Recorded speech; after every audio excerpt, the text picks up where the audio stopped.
আসতে পারে।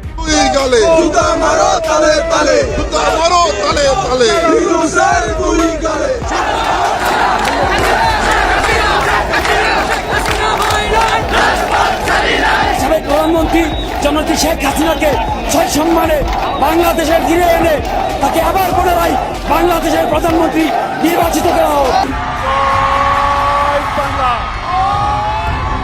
দেশে ফিরেছেন প্রধানমন্ত্রী শেখ হাসিনা। সব থেকে যে আমি যে দেশে ফিরে আসতে পারলাম, আমি যে ফিরে আসছি, মানে এটাই আমার কাছে সব থেকে বড় পাওয়া। ক্ষমতাচ্যুত হয়ে দেনের মাধ্যমে মূলত শেখ হাসিনাকে পুনরায় এনে দেশে ক্ষমতায় বসানোর পায়তারা তারা করতেছে এবং তার অংশ হিসেবেই মূলত এই যে নতুন ঘোষণা, অর্থাৎ গোপালগঞ্জ থেকে লক্ষ লক্ষ মানুষ তারা ঢাকা টু লং মার্চ করে ডক্টর ইউনূসের আগমনকে ঠেকানো এবং যেভাবে হোক শেখ হাসিনাকে পুনরায় দেশে এনে আবারও ক্ষমতায় বসানোর জন্যই মূলত তারা এই প্ল্যান করেছে। সেই কারণে মূলত ডক্টর ইউনূস সাহেব যখন জাতিসংঘে গিয়েছে, তখন জাতিসংঘে যাওয়ার পরেই কিন্তু তার বিরুদ্ধে আওয়ামী লীগের কর্মী সমর্থক তারা সকলেই বিক্ষোভ সমাবেশ করেছে এবং ডক্টর ইউনূস সেখানে কেন গিয়েছে এটার প্রতিবাদ জানিয়েছে। দর্শকের বিষয়ের কিছু অংশ ভিডিও শুরুতে শিরোনাম আপনারা দেখে এসেছেন, বিস্তারিত দেখবেন পুরো ভিডিও জুড়ে। এই বিষয়গুলো দেখার পূর্বে একটা অনুরোধ হলো, যারা আমাদের চ্যানেলে নতুন আসছেন চ্যানেলটি সাবস্ক্রাইব করে অল ক্লিক করে বেল আইকনটি চালু করে দিবেন, তাহলে নিত্য নতুন পরিবেশন করা আলোচিত সংবাদগুলো অটোমেটিকভাবে আপনারা পেয়ে যাবেন।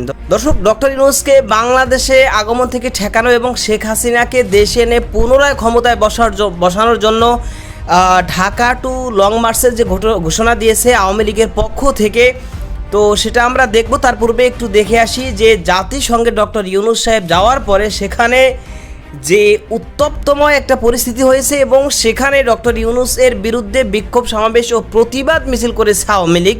তারা সেখানে কি করেছে সেটা আমরা কিছু অংশ একটু দেখে এরপর ওই বিষয়গুলো দেখব। ধৈর্য ধরে একটা লাইক দিয়ে ভিডিওটি দেখতে থাকুন।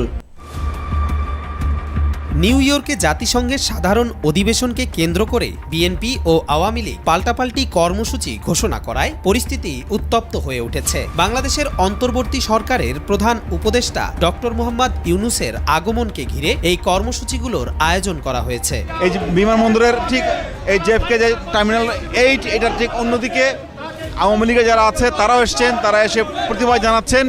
এই মুহূর্তে নিউ ইয়র্কে যে জেএফকে এয়ারপোর্ট প্রতি বছরে যেটা হয়, আগে যখন সরকার প্রধান আসে তখন একদল স্বাগত জানায় আর একদল প্রতিবাদ জানায়।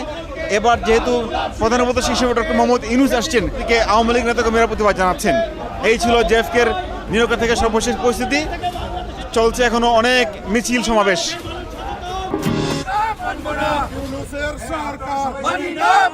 ডক্টর মোহাম্মদ ইউনূসের আগমনের প্রতিবাদ জানায় আওয়ামী লীগের কর্মী সমর্থকরা। অবৈধ ডক্টর ইউনূস এ দেশে আসছে বাংলাদেশের 17 কোটি মানুষকে রিপ্রেজেন্ট করার জন্য। অবৈধভাবে সে আসতে পারে না, সে 17 কোটি মানুষকে রিপ্রেজেন্ট করে না, সে বাংলাদেশকে রিপ্রেজেন্ট করে না।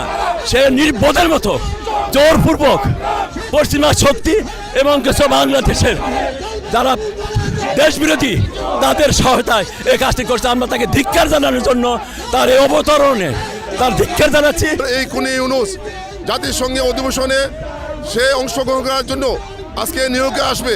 আমরা নিউ ইয়র্ক মহানগর আওয়ামী লীগের, আপনারা জানেন প্রত্যেকটা নেতৃবৃন্দ আমরা এই জেএফকে অবস্থান করছি, তাকে কালা পতাকা আমরা দেখাবো এবং সে অসাংগঠনিকভাবে কোনোভাবেই সে জাতিসংঘে স্পিচ দিতে পারবে না।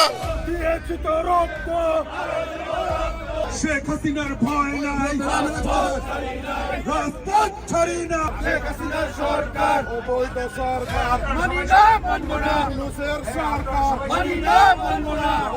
Pakistan terrorist, Yunus terrorist. রক্তের বন্যায় পুরের হাতিয়ার গর্জে উঠুক আরেকবার, গর্জে উঠুক আরেকবার।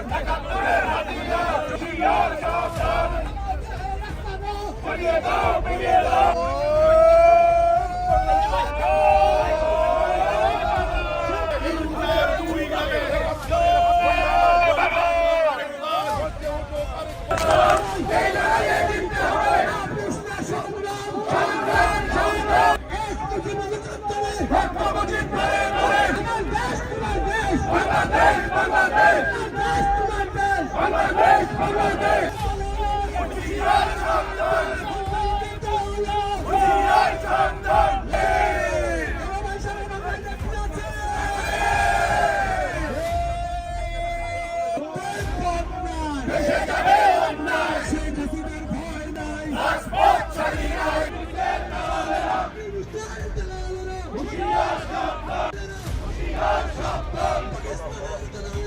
অধিবেশনে যোগ দিতে আপনারা জানেন যে আজকে ডক্টর মোহাম্মদ ইউনুস তিনি নিউ ইয়র্কে পৌঁছেছেন, আর তার সাথে সফর সঙ্গী যারা আছেন তারা কাতার এয়ারওয়েজের একটি বাণিজ্যিক ফ্লাইটে নিউ ইয়র্ক সময় রাত 10:10 নিউ ইয়র্কের জন এফ কেনেডি আন্তর্জাতিক বিমানবন্দরে অবতরণ করেন। তো আগে থেকেই একটা ঘোষণা ছিল, সেই ঘোষণার জন্য আবার পাল্টাপাল্টি ঘোষণা ছিল। জাতীয়তাবাদী দল এবং বিভিন্ন সংগঠনের নেতাকর্মীরা আনন্দের স্লোগান দিয়েছে। অপরদিকে সন্ধ্যা থেকে টার্মিনালের আরেক পাশে যুক্তরাষ্ট্র আওয়ামী লীগ এবং অঙ্গ সংগঠনগুলো প্রতিরোধের লক্ষ্যে প্রতিবাদ সহ বিক্ষোভ প্রদর্শন করেছে। গোপালগঞ্জবাসীকে বলবো, আপনারা গোপালগঞ্জ থেকে 3 থেকে 5 লক্ষ লোকের মাস টু টাকা করেন। আপনাদের যে লোকাল যেই সরঞ্জাম আছে সবকিছু নিয়ে এগুলো নিয়ে মাস টু টাকা করেন। একটা গ্রুপ আমাদের এয়ারপোর্টে অবস্থান নিতে হবে, যেন ডক্টর ইউনুসের জন্য এয়ারপোর্টে না আসতে পারে। এয়ারপোর্টে সবকিছু অচল করে দিতে হবে, কোনো ফ্লাইট যেন এখানে না আসতে পারে। খুবই চাঞ্চল্যকর একটা ভিডিও ফুটেজ দেখাচ্ছি। আমি এই নেতাকে আসলে চিনি না, তবে তার যে বুদ্ধি বা পরামর্শ, তার উদ্দেশ্যে আমি একটা কথা বলতে চাই যে আপনি তো বিদেশ আছেন, বিদেশে আইসা পরিবার নিয়ে খুব আরামে আছেন, বউ বাচ্চা নিয়ে আরামে আছেন, ভালো মাল পানীয় সম্ভবত কামাইছেন। এখন এই ধরনের জেরবাদী বুদ্ধি যেগুলো দিচ্ছেন, এগুলাতে সারা বাংলাদেশে ছড়িয়ে ছিটিয়ে থাকা আওয়ামী লীগের যে মাথামোটা কিছু এই মুহূর্তে নেতা নেত্রীরা আছে, তারা বিপদে পড়বে। কারণ তারা তো তাদের ব্রেইন ইউজ করে না, আপনাদের উপরে ব্রেইনটার দায়িত্ব দিছে। ডক্টর ইউনুসকে এয়ারপোর্টে আটকাতে হবে, যমুনা বাসভবন ঘেরাও করতে হবে, এয়ারপোর্টকে ভেঙে দিতে হবে, টেটা একাট্টা বল্লম নেয়া ওইখানে যাইতে হবে। আচ্ছা, এই ধরনের নির্বুদ্ধিতা টাইপের একটা বুদ্ধি আপনি কিভাবে দিচ্ছেন রাইট নাও? একটা ফুটেজ দেখাচ্ছি দর্শক। ইউনুস এই মুহূর্তে ডক্টর ইউনুস তিনি মার্কিন যুক্তরাষ্ট্রে আছেন। জাতিসংঘকে রাস্তায় নামানোর যে প্ল্যান, এগুলোতে বিএনপিও সফল হয় নাই, আপনিও হবেন না। আওয়ামী লীগওয়ালারা যতই প্ল্যান তারা করুক না কেন এবং যতই তারা বিক্ষোভ সমাবেশ করুক আর জাতিসংঘে বা নিউ ইয়র্কে সেখানে প্রতিবাদ করুক আর ঢাকায় গোপালগঞ্জ থেকে লক্ষ লক্ষ জনতা নিয়ে লং মার্চ করার ঘোষণা দেখ, কোনো কিছুতেই তারা আর উঠে দাঁড়াতে পারবে না। কারণ হচ্ছে বাংলাদেশের জনগণ এই আওয়ামী লীগপন্থী যারা রয়েছে তাদের থেকে মুখ ফিরিয়ে নিয়েছে। এর অন্যতম কারণ আপনারা জানেন যে এতদিন ধরে যেই স্বৈরাচারী শাসন ব্যবস্থা, সে কারণেই মূলত বাংলাদেশের জনগণ এখন মুখ ফিরিয়ে নিয়েছে। সুতরাং গোপালগঞ্জে বসে যতই বিক্ষোভ সমাবেশ করা হোক আর ঢাকায় লং মার্চের ঘোষণা দেওয়া হোক আর যাই করা হোক, এবং ডক্টর ইউনুস সাহেব তিনি জাতিসংঘে সেখানে গিয়েছেন বাংলাদেশের প্রতিনিধি হিসেবে প্রতিনিধিত্ব করার জন্য, সেখানে তার এই সফরটাকে প্রশ্নবিদ্ধ করার জন্যই মূলত আওয়ামী লীগ পন্থী যারা তারা বিক্ষোভ সমাবেশ করেছে এবং তারা প্রতিবাদ করেছে এবং তারা একটা ইন্টারন্যাশনালভাবে, জাতীয়ভাবে, তারা আন্তর্জাতিকভাবে তারা এটা ছড়িয়ে দিতে চাইছে যে ইউনুস সরকার অবৈধভাবে মূলত ক্ষমতায় এসেছে বা অবৈধ একজন সরকার, বা তিনি যে জাতিসংঘে যে সফরে গিয়েছেন সেখানে তার বিরুদ্ধে প্রতিবাদ হয়েছে। এরকম বিভিন্ন মাধ্যমে মূলত তাকে একটা বিতর্কিত করার একটা প্ল্যান মূলত আওয়ামী লীগারদের ছিল।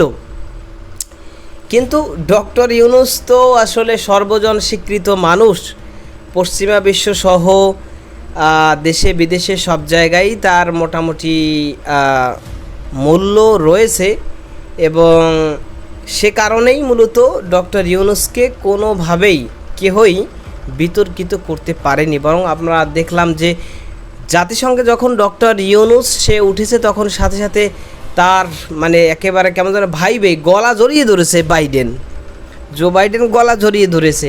জাতিসংঘ মহাসচিব সে একেবারে আগ্রহ সহকারে তাকিয়ে আছে যে যেই ডক্টর ইউনুসকে আমরা এর আগে একজন নোবেল বিজয়ী হিসাবে আমরা দেখেছিলাম, সেই ডক্টর ইউনুস এখন একজন দেশের প্রধান হিসাবে, সরকার হিসাবে তিনি আসছেন। বিষয়টা তাদের কাছে একটা আশ্চর্যের বিষয়ের মতো হয়েছে, মানে আলাদিনের চেরাগের মতো। কারণ ডক্টর ইউনূস সে আগে যদিও নোবেল বিজয়ী ছিলেন, কিন্তু সে কিন্তু বিভিন্ন মামলার আসামি ছিলেন। সে বাংলাদেশে আসলেই কোর্টে গিয়ে হাজিরে দেওয়া লাগতো, তার সাজা হয়েছিল, তার শাস্তি হতো, তার জামিন নেওয়া লাগতো, তার আদালতে দৌড়ানো লাগতো, তার আইনজীবী ধরা লাগতো, বিভিন্ন হয়রানির শিকার। অথচ আজকে সেই ডক্টর ইউনূসই বাংলাদেশের সরকার প্রধান। এটা বিষয়টা কেমন, তাদের কাছে একটা আশ্চর্যের বিষয়। আর ডক্টর ইউনূস সেও ঠিক তদ্রূপভাবে এই গণবিপ্লবের গোড়ায় যারা রয়েছেন তাদেরকে টেনে কাছে নিয়ে এরপরে তাদের সাথে জাতিসংঘ মানে সেখানের বিশ্ব নেতা যারা রয়েছে তাদের সাথে পরিচয় করিয়ে দিলেন যে এরা হচ্ছে আমাদের আন্দোলনের মাস্টার মাইন্ড, বা এরা হচ্ছে মেইন মাথায় ছিল, এদের সহযোগিতায় আমরা এই গণবিপ্লব করতে সার্থক মানে পুরোপুরি গণবিপ্লবটা আমরা করতে পারছি।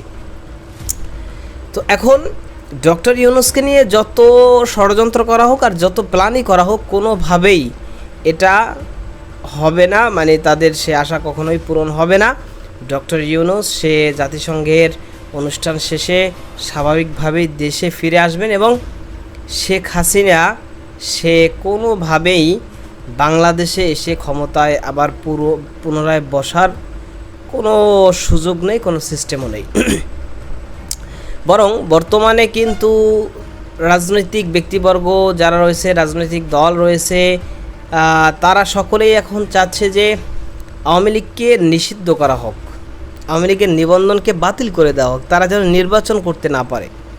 কমপক্ষে তারা 2-3টা নির্বাচনে স্বাভাবিকভাবে বিএনপি সহ অন্যান্য দলদেরকে মানে মাহরুম করেছে, বঞ্চিত করেছে। সেহেতু এরা সহ আওয়ামী লীগ সহ জাতীয় পার্টি সহ 14 দল সহ যারা এদের দোসর আছে তাদেরকেও কমপক্ষে 2-3টা নির্বাচন থেকে দূরে রাখা হোক, এটাই কিন্তু অনেকে এখন দাবি করতেছে। যাই হোক, সামনে যেটা হবে সেটা দেখতেই পাবো। দর্শক, যে বিষয়গুলো আজকে দেখলেন সম্পর্কে আপনাদের মতামত কি সেটা কমেন্ট সেকশনে জানাবেন। ভালো থাকবেন, সুস্থ থাকবেন, দেখা হবে নতুন কোনো ভিডিওতে, কথা হবে নতুন কোনো বিষয়। আজকে পর্যন্তই, আসসালামু আলাইকুম রহমতুল্লাহ।